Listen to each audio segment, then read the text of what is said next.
All right, so Goldman Sachs planning to pull all of its $120 million from Phil Falcone's main hedge fund. The fund's returns, as Carol and Dom just pointed out, have lagged. But, of course, there is that main concern, really, about him pulling out $113 million in a loan when other investors were locked into the fund. Joining us by the phone now to talk about this is Bloomberg contributing editor and author of House of Cards, editor Bill Cohan. Bill, let me ask you which you think is more important to Goldman. I mean, the fact that the fund allegedly has dropped 15% through October 15th, or the fact that Phil Falcone took a loan of more than $100 million out of a fund that was then locked to redemptions from other investors? Well, Matt, I think you know the combination of the three problems, right? Him taking the loan out again, based on the facts as we know them, taking the loan out, that is never a good sign. The fact the fund's down 15%, and the fact that he's invested in this, illiquid, still to be built wireless network has got investors spooked. And I would say that if Goldman is taking their money out of this hedge fund, all the rest of the other investors are probably thinking, I better get my money out of there or put my redemption in as soon as I can as well. Don't forget, investors put redemptions into hedge funds to sort of have as a place saver. That doesn't necessarily mean that they're going to end up taking their money out, but I'm sure now everybody's going to want to follow Goldman's leads here. Not good for Phil Falcone. So, Bill, is it then just a matter of time of we're seeing the unwinding or undoing, if you will, of Phil Falcone?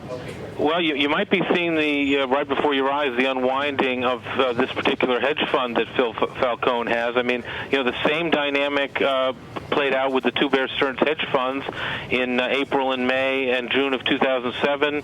People started; they had some down months. Investors wanted their money out. Then they gated the funds. Then they liquidated the funds, and poof, it was gone in 2 months. And you might be having the very same situation here.